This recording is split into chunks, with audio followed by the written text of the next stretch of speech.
What's up, guys? Jason F. New Age Revolution down here in the cave for another Mount Rushmore video collection series for your viewing pleasure.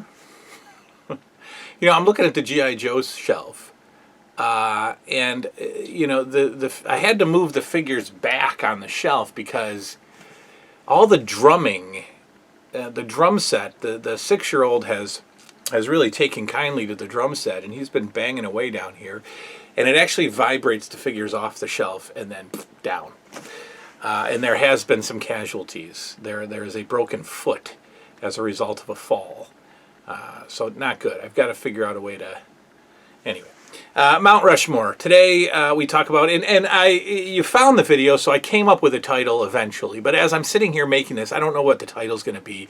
Because I wanted to do a Mount Rushmore. So again, that's my top 4. My top 4 of anything, of something, right? Well, now, today, it's the Mount Rushmore of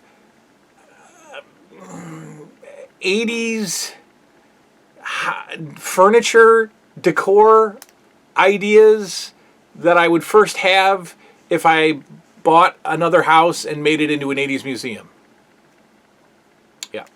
So the first 4 things that I would make sure that I had in an 80s house, the first 4 concepts, the first 4 pieces of furniture, the first 4 something, right? The first 4 things that I would bring in to an 80s house. Here we go.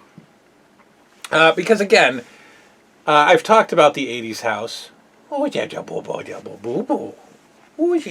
Oh, okay. I've talked about an 80s house so many times, right? And, the idea goes from like fantasy to, forget about it, it'll never happen, to this could happen, to I really want this to happen, and then comes back to fantasy. And now it's on my mind again. The 80s house is on my mind again, for lots of different reasons, but I don't know. I really, really, really want, and I'll totally lose, any investment or anything. Like it'll never be like, some people have said like, open up like an Airbnb style type thing or an 80s music. I would probably do it as more of a walkthrough. Maybe, but realistically, I would just live there. Realistically, I would just live there and play and just be if I had an 80s house. So I think it will happen at some point in my existence, maybe in the next 10 years, as things change and life changes. We'll see. We'll stay tuned. If I'm still this guy 10 years from now, I'll probably be in an 80s house.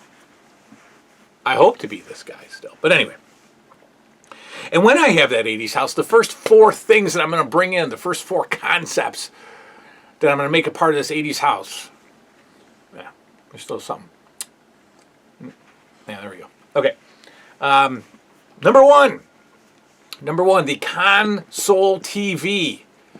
Yes, indeed, the console TV. Now, I have a couple of... Okay, there's a lot of dogs down here now. Here's the other one. You guys have never met her before. You guys, look, it's over here, right? It's right there. There's the console TV that you all love, that I love, that works. We've watched some movies down here. We've played some video games down here. It works. That's it. That's the staple 80s house item, is the console TV. I would like it to be from Zenith. I think that's just a name that screams 80s televisions. And I'd probably have to go with cable. Most of these televisions just have one coaxial hookup. So, the streaming would be over, but it would be over for the most part for streaming anyway, because it's an 80s house. But yeah, I would go back, which, in cable's even becoming a throwback. So I would be okay with that. The console TV with cable television hooked up to it, and I would just, do that. I would just, I would have my television, and that would be the TV in the main TV viewing area. Right. So the console TV, the beautiful furniture. I've showed you some pictures here while I'm talking. I showed you mine. Look at mine. Mine really is a piece of furniture. It's there. And then there's always stuff on top. Right. There's usually some nice display items on top. You got your family photos and your VCR and your alarm clock there. Your clock. So it's just a great item. It's just an it's got multiple different purposes besides just sitting on your belly on the floor with your head in your hands watching TV. And if I had the 80s house and if I had the console TV, I would make sure that I spent at least one day a week laying on the floor with my head in my hands watching television, getting rug burns and stuff on my elbows. Just like we used to, with a bowl of cereal. Yeah, so the console TV would be the number one item that I would have. Number two would be carpeting everywhere. Yes, carpeting everywhere, except the kitchen and bathroom, because that's gross. But, forget this hardwood floor nonsense. Forget this laminate crap. Forget the area rugs that slide all over when the children run on them. No. Nice, thick, comfortable, soft, warm carpeting throughout the entire house. Yeah, right? So when you're in the living room, you're on carpeting. When you're walking in your bedroom at night with your feet out and you're just stepping on your carpet, nothing says comfort like, hey, geez. Give me a break, guys. Nothing says comfort like a house full of carpeting. I always would say that my house isn't warm. And this was before we had children. And I was like, this house just isn't warm enough. And the children's mother is like, well, turn up the heat. I'm like, nah, you don't get it. It's not warm. It's not 80s warm. It's not my grandma's house warm. And I think it's because there was no carpeting in this house, and we still don't have carpeting. We have carpeting going up our stairs. We have carpeting in the hallway going up the stairs, and we have carpeting in the two children's rooms. So at least they're getting the vibe. And nowhere else is carpeting, and that's awful. I hate it. I want carpeting throughout this whole house, and that would be the 80s house, all carpeting. The next thing, this is more of a concept, physical media would be part of the decor. Physical media would be part of the decor. Now, I will, I have to go upstairs and tell that dog to be quiet. This is very distracting. The children, nobody's even home. I'm home by myself. You would think that I could come down here in peace and do this by myself. Right? But now we have a dog up there that's just barking at anything. And it's not my dog. It's not my cool dog that you see. It's this third dog that we ended up adopting like a month ago. She's just barking the whole time. Anyway, physical media would be part of display. And it's not necessarily just an 80s thing. I think it was a 90s thing too. But then people got all bougie about their displays. And, then they started making cabinets that you would close, right? I've even seen TV cabinets that you would close. Before we had these 60-inch flat televisions, you had your boxy TV. And in like the 2000s, they were making these cabinets that you would just close the door so that you didn't see the television, because that's just gross, right? Televisions, ugh. So, no.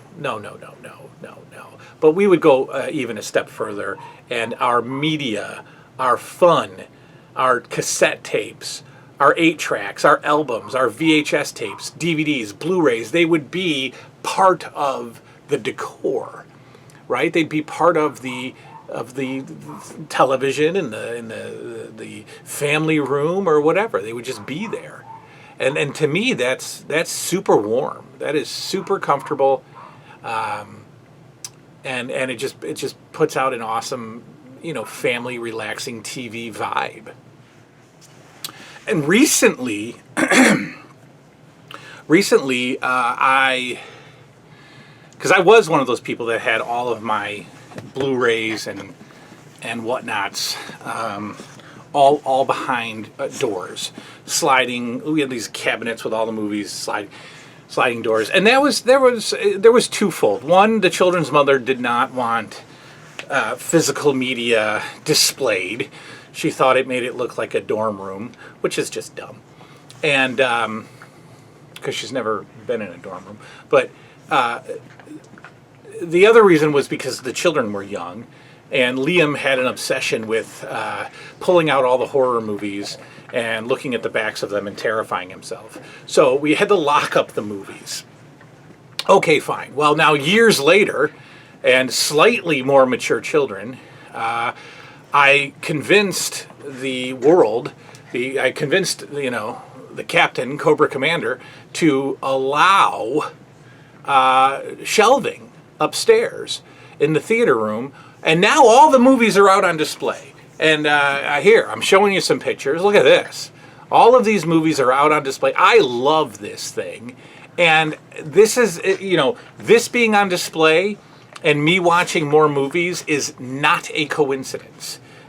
Not a coincidence. You put stuff away, you put it behind doors, you forget you have it, and its value decreases in your mind, right? If I packed up this whole room and put it away, its value would decrease an infinite amount, right? And I think the same applies for books, for movies, for music, everything. Let our physical media breathe, people. Who are you trying to impress with your home and garden style homes? Nobody. Nobody cares. Live comfortably, Let your physical media become part of your decor. And it certainly would be in the 80s house. There'll just be more of it, more examples, like I said, VHS albums, all that stuff. All right, the final thing that I would add, must have in the 80s house, and there are so many more. I mean, so many more. The oversized microwave on the kitchen counter, that's a must have. Breakfast bar with stools, that's kind of late 80s, but we got to have that. I forget what the wood is called, but like the bowling alley style countertops. What is that? Pine? That blonde wood. Got to have that in the kitchen. Got to. Yeah. Your basic like brown refrigerator or white refrigerator. I don't know. You got to. None of this silver, metal, shiny crap. Anyway, there's so many. But the final one that I chose, and this is controversial for me. This is controversial because I'm not even sure that I would like this. I don't remember it. I remember it, but I don't remember how it made me feel. And, as an adult, as my sensitivities have increased, physical and emotional, would this item work for me? I don't know, but it's got to be there. And even if it's just, put in another room for visitors or special events, I don't know. I'm talking about a waterbed, ladies and gentlemen. I'm talking about a waterbed. Now, the reason I say this is because I don't know if a waterbed would work for me at this point in my life. I know I can't fall asleep on a hammock because even if the hammock is not moving, my brain tells me that it's moving, and then I get nauseous. So would that happen in a waterbed? Now, I remember my mother's waterbed, the mattress or the tubing, whatever it was so thick.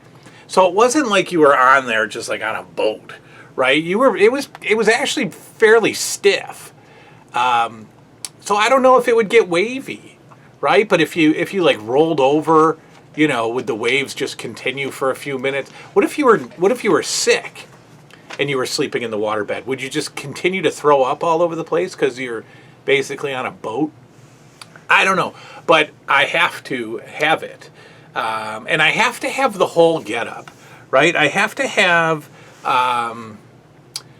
the massive headboard with the shelves and the mirror in the middle. My mom had a mirror in the middle. I don't know what for. I don't want to think about that. But there was a mirror, and then underneath there were drawers. And of course it's heated. And yeah, you got to have the whole tacky, ridiculously ugly bedroom set if you're going to do that. So that's it. That's and you never know. I mean, it might be physically therapeutic for me and my bad back to sleep in a waterbed. I don't know, but it would be there. It would be there. And man, there were like like fire code rules or building code rules with waterbeds. Because think about, I mean, what is the weight of a big,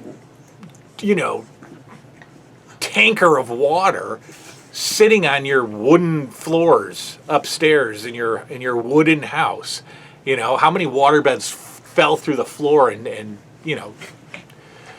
killed entire families? I don't know. I never read about it happening like that, but who knows? Anyway, that's it. That's my top 4. Certainly a console TV. That's a no-brainer. Carpeting everywhere. Also, all of these are no-brainers. Carpeting everywhere. Media as part of the decor. Physical media is certainly part of our decor. And waterbeds, because we're going to try it. We're going to try waterbeds. That's it. That's my top 4. My Mount Rushmore of 80s decor things that I would bring into an 80s house on day 1 to make it more of an 80s house authentic. That's all. Good.